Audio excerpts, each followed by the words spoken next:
All right, thank you for joining me for screencast. I think this is screencast 4? Yeah, I think it's screencast 4 for Unit 7, Lesson 4.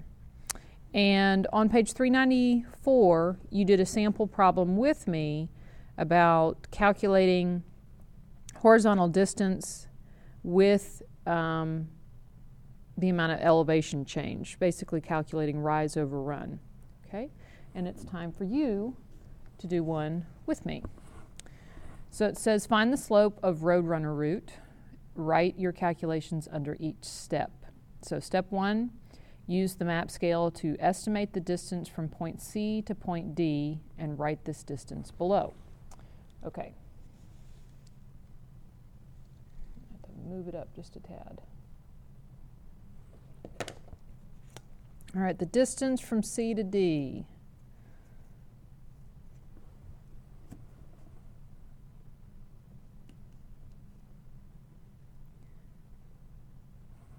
I get 12.5 centimeters.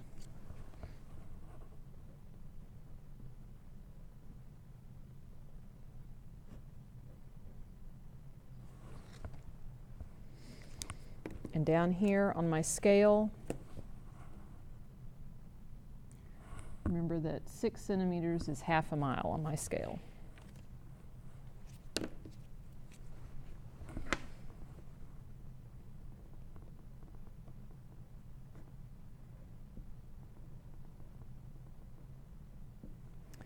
And I'm going to cross multiply, so I'll multiply these two together and then divide by 6.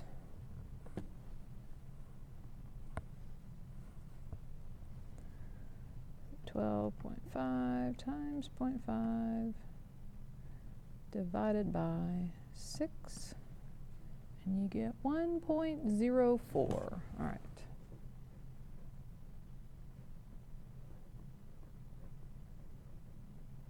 Okay. And I'm probably going to round that off. That's close enough to 1 mile for us. Okay. Step 2, estimate the elevations at point C and at point D and write your estimates below. All right, well, point C, it's not too difficult because point C is on an index contour line and it's labeled right there. So C is at 9,000 feet. And let's find D. D is down here. It looks like it's on the contour line also. Okay, this contour line says 9,200, and they go up by 200s each time you get it to a dark one. So this is 9,200, 94, 96, 98, 10,000. So D is on 9,400.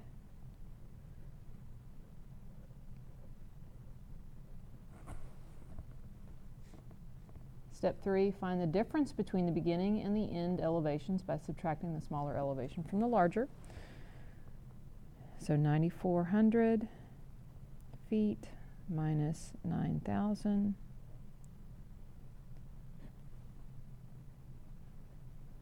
for a total change of 400 feet. To find the slope, divide the change in elevation by the distance. Remember a while back we said change can be written as a little triangle. Change in elevation divided by the distance. And that's going to give us, the change of elevation is 400 feet divided by 1 mile. So this one wasn't too bad. So our slope is 400 feet per mile.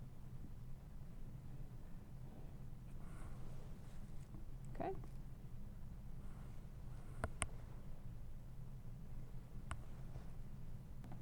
All right, the last thing I want to show you is something called a vertical profile. These two pages were actually in Unit 2 under Measurement and Data, and I just put them aside for a while, but now we're going to look at them because it deals specifically with topographic maps. Remember that topographic maps use contour lines to show elevation or height above sea level for an area or an object. Now, a vertical profile is a graph that shows a cross-section of the land features that occur along a straight line between 2 points on a topographic map.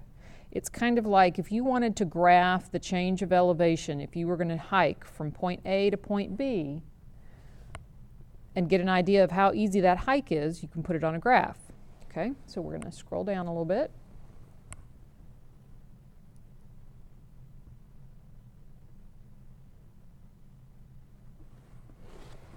Okay. Begin by choosing a point of interest. Okay, so we've already marked out we're going to go from point A to point B. Okay. Place a straight piece of paper along your line of interest, and they've actually already done that. And then it says draw a little tick mark on the piece of paper each time the paper crosses a contour line. So what they did is they laid out that orange piece of paper, laid out the orange piece of paper, and started with point A. Okay, point A was actually on a contour line, and the contour line indicated an elevation of 40. Then there was a little tick mark at 30, a tick mark at 20, a tick mark at 10, at 0 and 0 where you're crossing the river, a tick mark at 10, 20, 30, 40, 50, 50, 40, 30, 30, 40, 50, and then 50, 40, 30, 20, 10, 0, 0, 10, and then 10 again. Okay? So that's going to give you an idea of how your elevation changed if you were going to go in a straight line from A to B. So let's go down here and see what we get when we put it on a graph.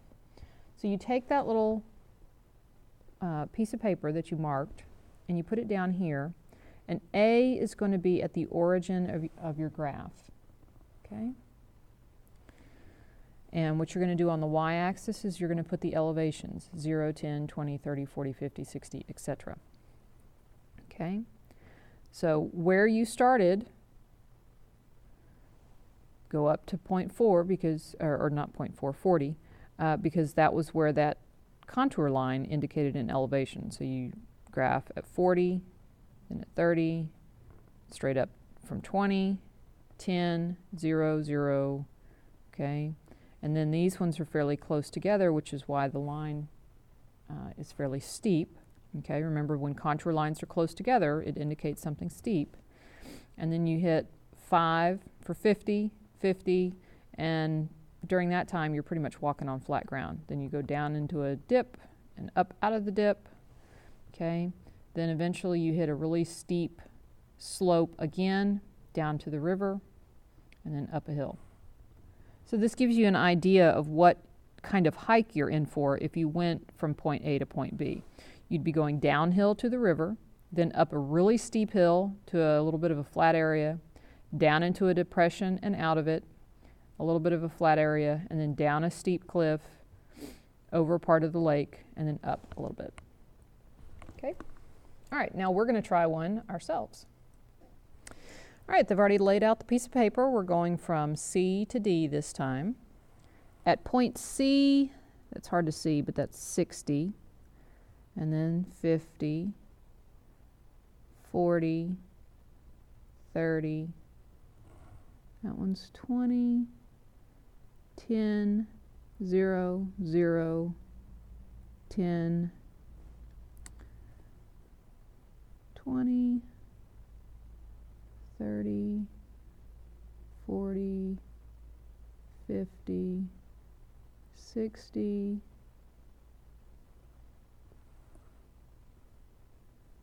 70, 80, 90, 100, 110, 120, 120, 110, back to 100. Okay. So I'm going to pause real quickly and I'm going to rewrite all of those down here along my x-axis.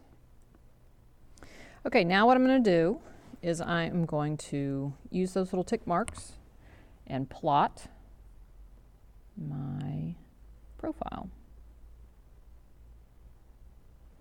Okay.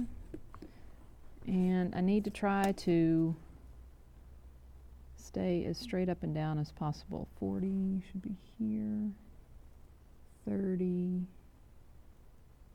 20, 10, 0, 0. Okay. 10,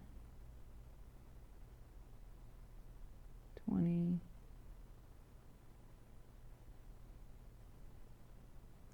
30,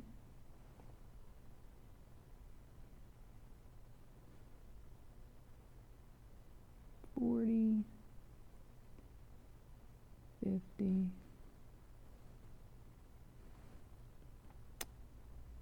60, 70, 80, 90,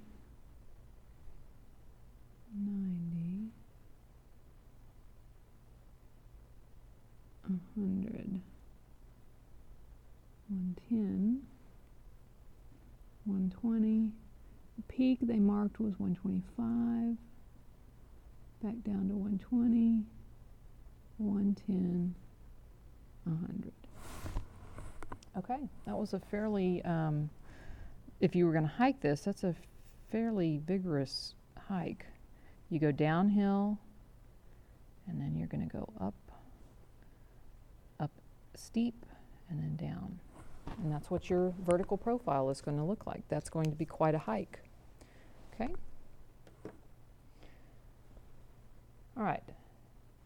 Look at the profiles for sections A and B, A to B, and C and D. Explain which section has the greater change in elevation. Okay? You're comparing these two graphs, basically. Okay?